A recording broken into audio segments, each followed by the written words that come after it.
My guest today is Robert Indries. Thanks, Robert, for coming back to Tools of the Podcast Trade. Thank you so much for having me again. It's a Yes, pleasure. absolutely. I'm happy to have you. All right, before we get on with it, and I know you've been on here before, but could you tell us who is Robert and what have you been up to since our last chat? Well, I believe if we are to stay true to our nature, Robert is a constantly evolving creature and human being.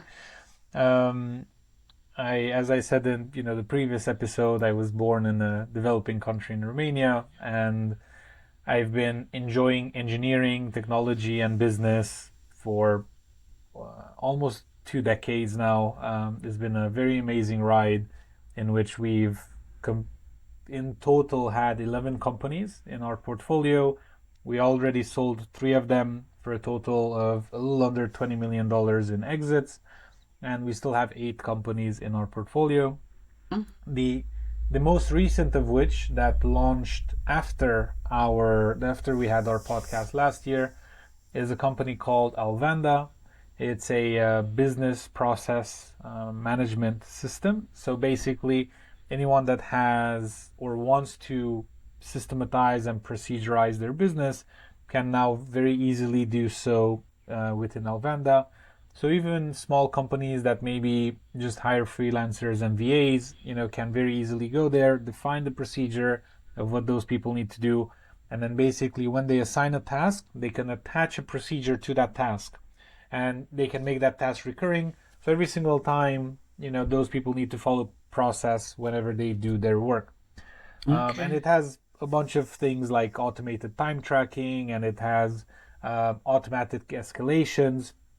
So if someone's late, you never need to follow up with people anymore, because if they're late, by default, tasks escalate, and you set the escalation timer for every type of procedure.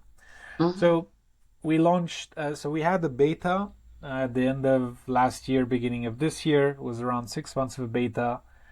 We got 126 points of feedback during the beta, and we implemented all of that. People were very happy to see the end result.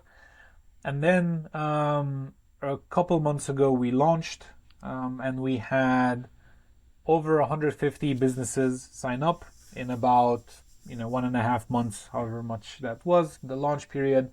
And then since then, more and more businesses are just signing up. So that was very exciting. And on the other side, I or me and my co-author, we just launched a book called Unshackled: The 7 Levels of Business Excellence, which basically is a summary of, or not a summary because everything's very clearly written. It's like a magnet for all of the thoughts, all of the business thoughts, and all of the questions we've ever been asked on how to run a business. Right? My Okay. co-author has been in business for, I believe, 40 years now, or a little bit longer. So he's my senior in both age and experience. An amazing person. I really hold him very dear. And we started working together a few years ago, and we just said, "Hey, let's write a book on business." Combined, him and I together, we've generated more than $1 billion for our clients over the past few decades. So it's something that we take a lot of pride in. Mm-hmm. And every single lesson, like the foundational lessons, right? Obviously, we don't go into specifics, like, for example, if you want to do SEO, what's the exact way of doing SEO? No, there are books on SEO, and there are cool podcast episodes like you have, right? Like you've had a few months ago an episode on SEO. So all of those things you can look into, but the foundations of business itself, all of them are in the book. Yeah. Oh, wow. I mean, it takes a lot to write a book. It takes even more to write a book on business. But then, if I remember our last conversation correctly, you've been in business a while and Yes. you've not just started a business and being in that business for decades, you are in a lot of different enterprises, different business, right? So Yes, you're well familiar with how business is run and their systems. I must say, I am still surprised that you achieve as much as you do, because you look like a young man, I am. But yes, but I want to ask you, you mentioned your partner, your business partner, who is also being a great help to you. And I'm a big believer in mentorship. How important has that been to your success? Well, I would say that um, mentorship in general helps you do things faster. I believe that someone that has determination, and drive and, passion for something, they will figure it out sooner or later. Mm-hmm. Because, people way dumber than we are figured it out, right? So you sooner or later you will figure it out yourself. Yeah. The difference is that when you take coaching and mentorship and you look to your peers that have been there and done that, right? Then you literally get almost like a shortcut to where you want to go. So instead of bashing your head into the wall for 3 years, you can get the same result in 6 months because now you know what to do. And so I am a very big believer that we should always be seeking. We should always remain humble because we don't have all of the answers, and we should always be seeking better ways of doing Yes. things, better perspectives on whatever it is that we're working on, right? Better contacts that we can have in our network, right? That make us introductions that we need, or that like for example, even in simple things like recently we had a renovation. We have a house in the city center, and it needed some renovating, and in even outside of the house. And the reality is that we had no idea, what to do, who to work with, and so on. What we did, we just called our network, right? We called people that we knew renovated their house and did it well, and we loved the end result. So we called them and we asked, hey, who did you Yes. work with? What was the price? Like, what should we expect? That's a form of mentorship, right? Mm-hmm. And Mm-hmm. that's a very simple metaphor for business, right? And we ended up working with those people, and we saved thousands of dollars, and I don't know how many headaches, because we got a shortcut instead of Yes. paying more money, like losing money, losing time, and getting stressed because we're working with people that, let's say, might not be the best for exactly what we need. We went to our network, we found mentorship there, and then we implemented what they suggested. And so just Yes. like that in business, I've always had mentors. Like from the very beginning, I can't even in my Right. teens, I used to have mentors. And because when I was younger, I wanted to be an engineer. Even as an engineer, I always had mentors. Like I remember the first time one of my mentors put me in front of a Linux computer, and it was a black screen and a little cursor, right, like a text cursor. Yes. And he's like, "Okay, go." I'm like, "What do you mean? I don't. What do I do? What do I click on? There's no buttons." He's like, No "What buttons? buttons. You don't have buttons here." Like, what do you mean? I think what? Where's the interface? Like, how do I know? What do I need to do? And then he shows me a book like as thick as the Bible. He's like, "Read this, and then Mm-hmm. you'll figure it out." Right? And I started reading the book, and I started learning command prompts. Right? Like Yes. CD is change directory, and so on Yeah. and so forth. You have so many different things, and I literally started seeing the computer, like imagining what's in the computer without an Mm-hmm. interface, just being able to work with it. And so always should do that. And in business, I would get mentorship in sales, which I had many times. I got mentorship in marketing. I got mentorship in HR, recruitment. I got mentorship in technology, like how we should implement certain things. Um, we now are getting mentorship, for example, from AWS. We are AWS partners, and we resell their things. What else? We and so the way, like, let me tell you this: the way I've met my co-author is that I haven't had a mentor. This was a while ago. I haven't had a mentor in business for like 2 years. And the main reason for that was because I kept having mentor after mentor after mentor, and I kept exceeding them. So I was making 5 figures. I found a mentor that was making 6 figures. And I talked to them, I asked them what they do, and so on. I executed on their strategies. I got to 6 figures. Then I found a mentor that was in the millions, right? They're at 7 figures. I talked to them, implemented, everything that they taught me, like in the mentorship program or consulting or coaching or whatever. And Mm-hmm. then I became a millionaire by the time I was 25. And then I found multimillionaires, and I was talking to them. I actually got as far as billionaires. Like, I literally have billionaires in my network that I could just speak to, and it's Yeah. very cool because they're just normal people. Like, and it's Right. so strange because you think, oh my god, the billionaire, they have more money than they could ever spend. Though that's true, they don't. We have a saying in this part of Europe: no one can eat with two mouths, right? You you, Right. you eat the same meat or the same vegan Mm, food or the same whatever, right? mm-hmm. It's not like if you pay $200 extra in a restaurant, it's gonna be, oh my god, the difference. No, it's not. Like, you can get the same thing for $10, and nutritionally speaking, it's literally almost Same thing. identical, right? So it Yeah, doesn't really yeah. matter in terms of workouts and health and so on. Everything that's available to you are the same things that's available to them. The only difference is they can maybe do cryogen, they could do, whatever fancy things, but those are not necessary for optimal health, Right. right? Those are like the maybe 5 to 10% differences.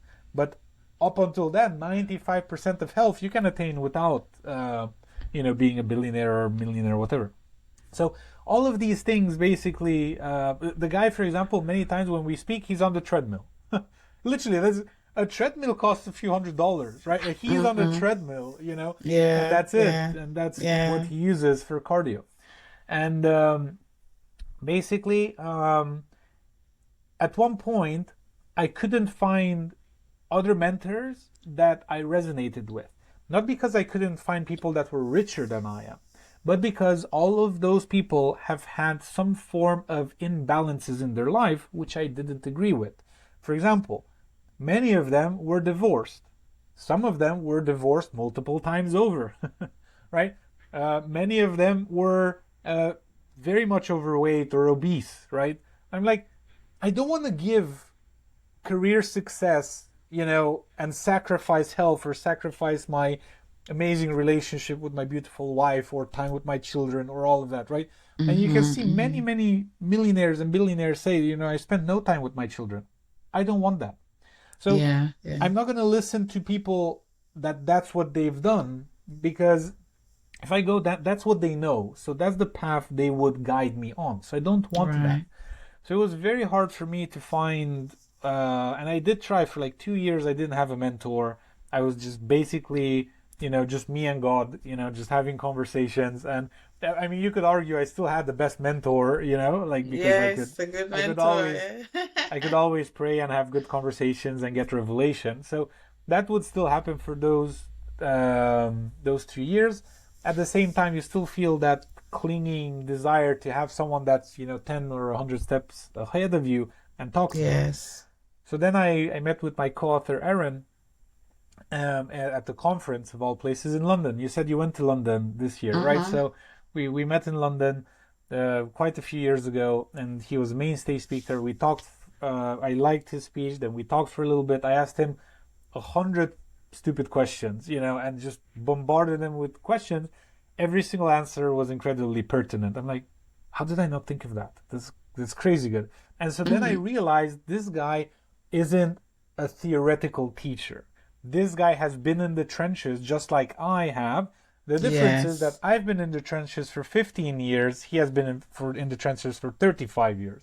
Right, so this is very big, more than double Mm-hmm. my experience in business and in life and so on.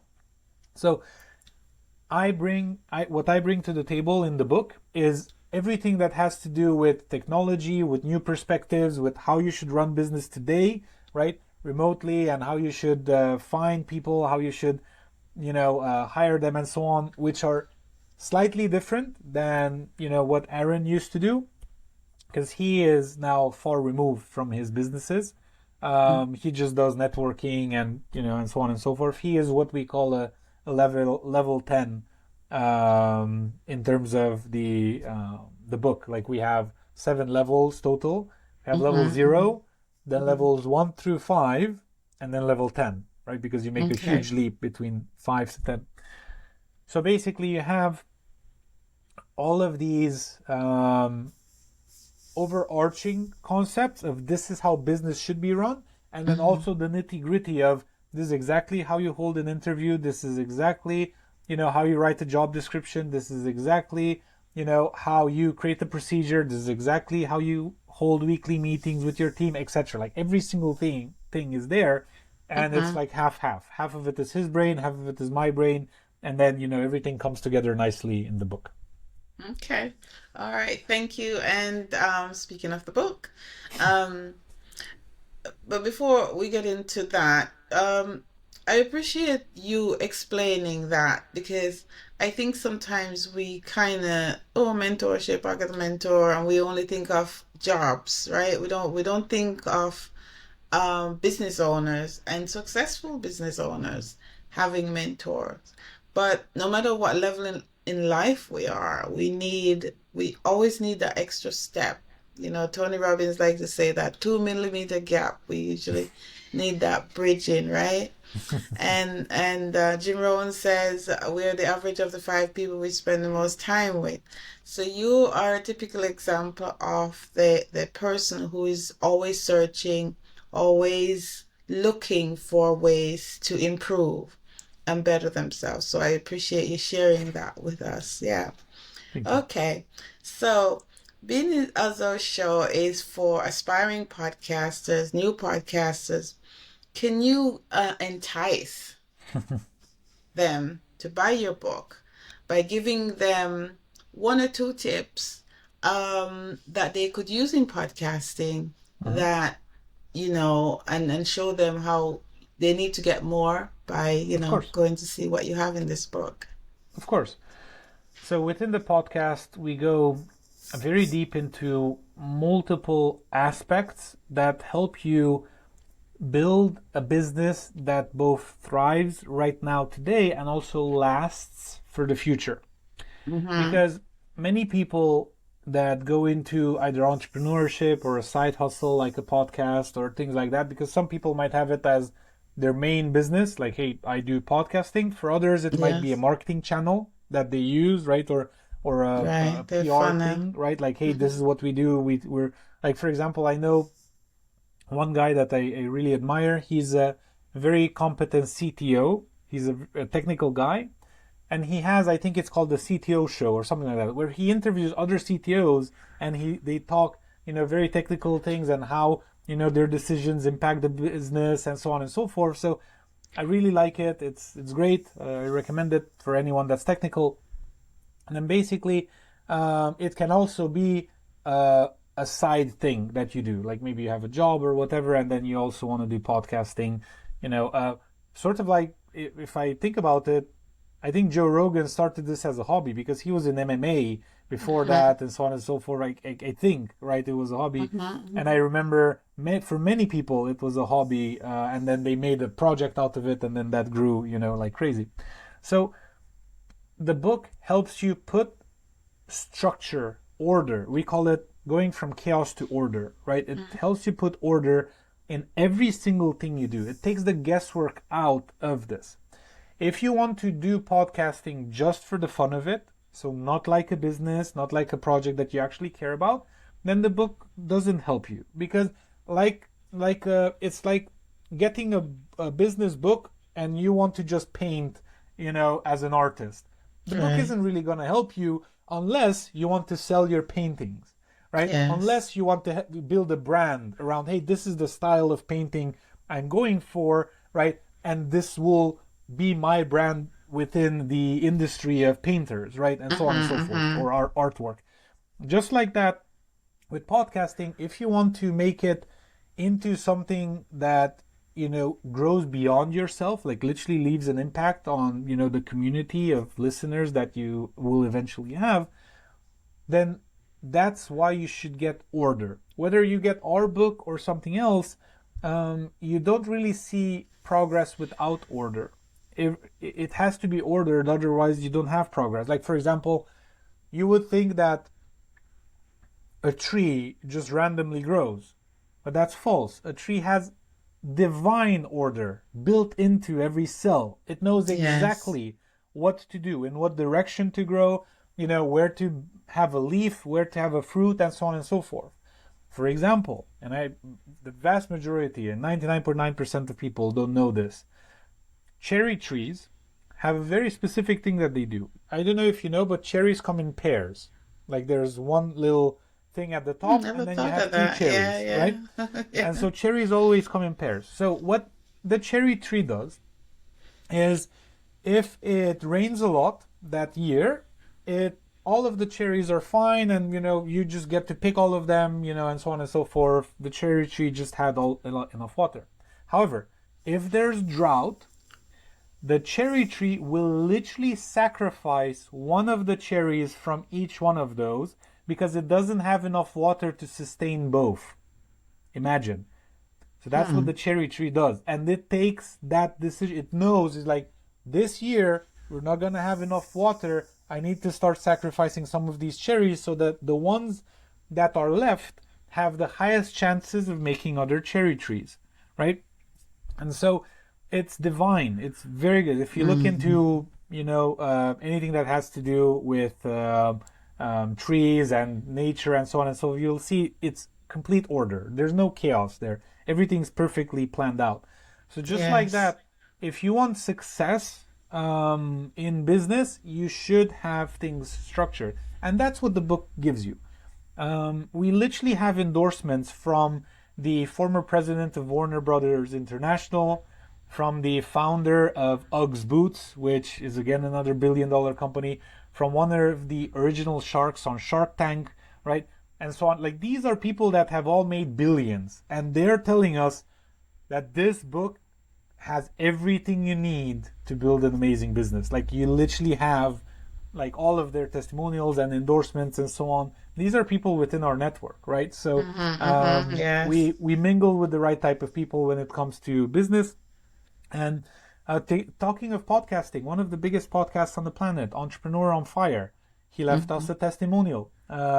He, also praises the book, and Okay. says that basically, if you want to build a business, you should definitely get the book, right? So things of that nature.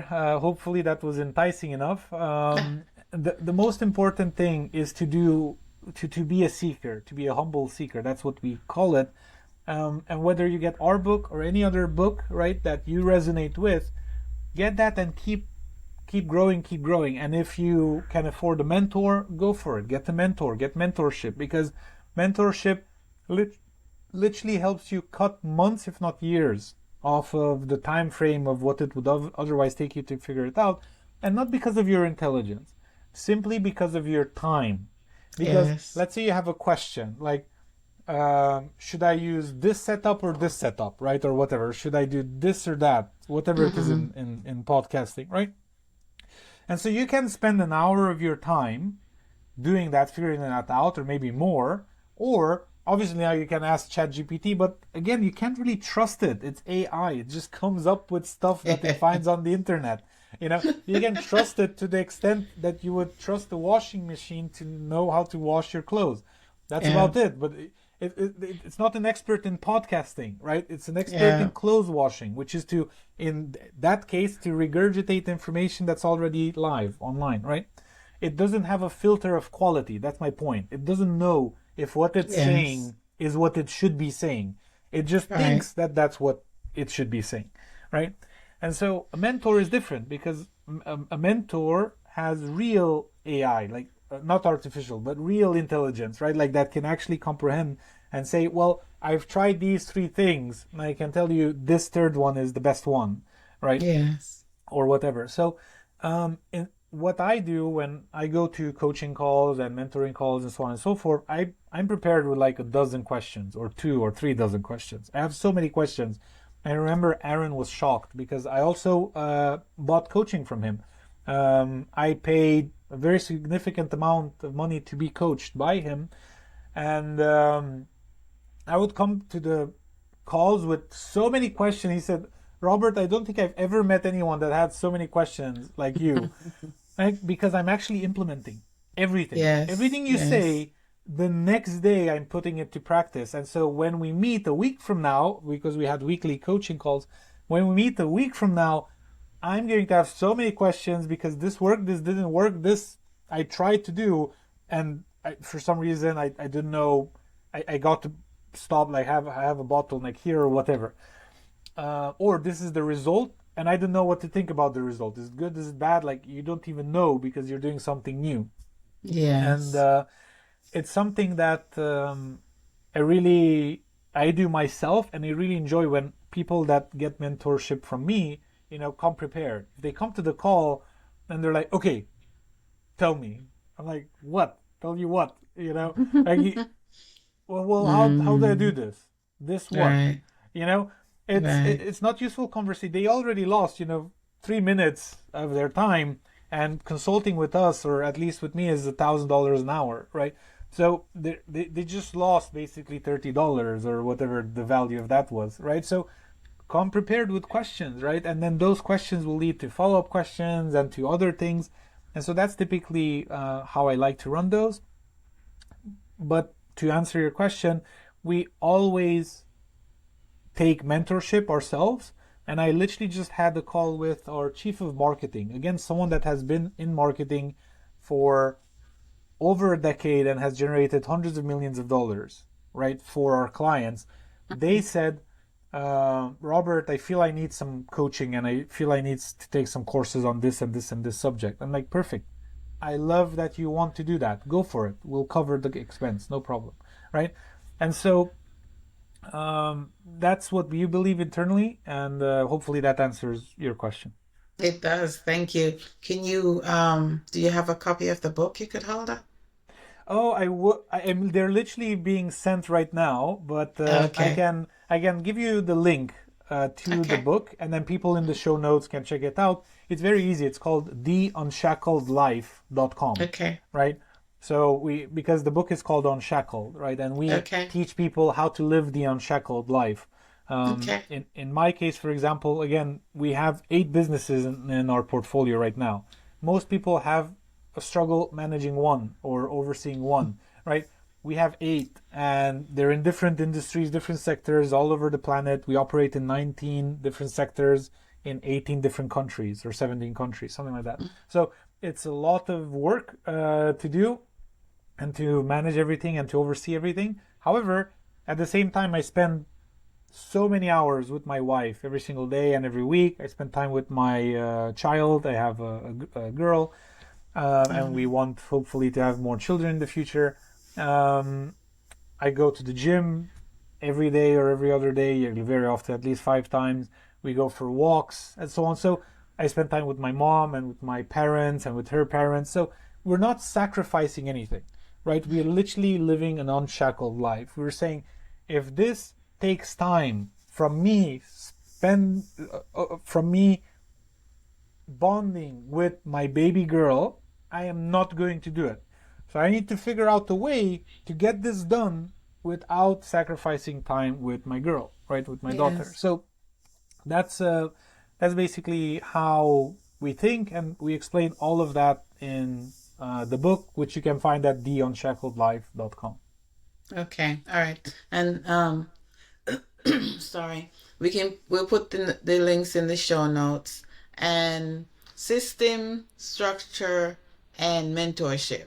I'm getting those three words, terms from you. And if we learn nothing, I hope we can follow, your message using those three words. Yeah? Thank you. Yes, Okay. that's good summary. Yeah. Thank you. So what is Robert grateful for today? Robert today is incredibly grateful for everything that has to do with his family. I'm very grateful we have supportive mothers and relatives, and everyone comes together, to help us with, our child. I remember in the second day, or no, sorry, it was the first day when we came home with Olivia. My mom came, right, because she wanted to help and make sure, we have all of the information that we need. Again, a form of mentorship, right? And she would Yes. literally teach us, this is how you bathe her, this is what you do, this is how you change her. Like, we've never done this before, right? It doesn't Mhm. matter that I made $10 million in business. I was new at raising a child, and I was Yes. taking mentorship from someone that raised multiple children and also at least helped with at least 100 other children, because my mom's a nurse, right? And so, or she used to be, she's retired now, but um, literally everything we needed. And she literally stayed with us that night, until the next morning. And so we got to rest. It was fine, especially for my beloved wife. And this is just a point of gratefulness for us every week.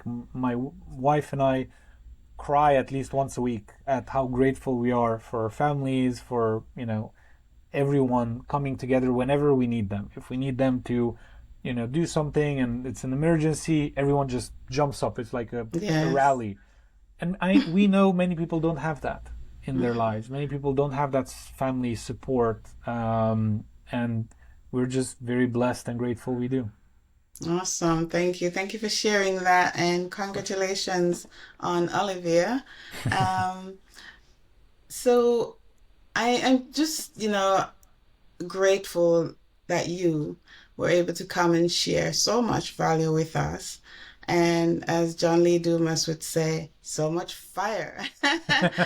And so I appreciate you coming. And we put some links in the show notes. And if you would, I follow up and see when your book Unshackled will be published, so we can at least mention it when we're promoting this episode. Sure, Yeah.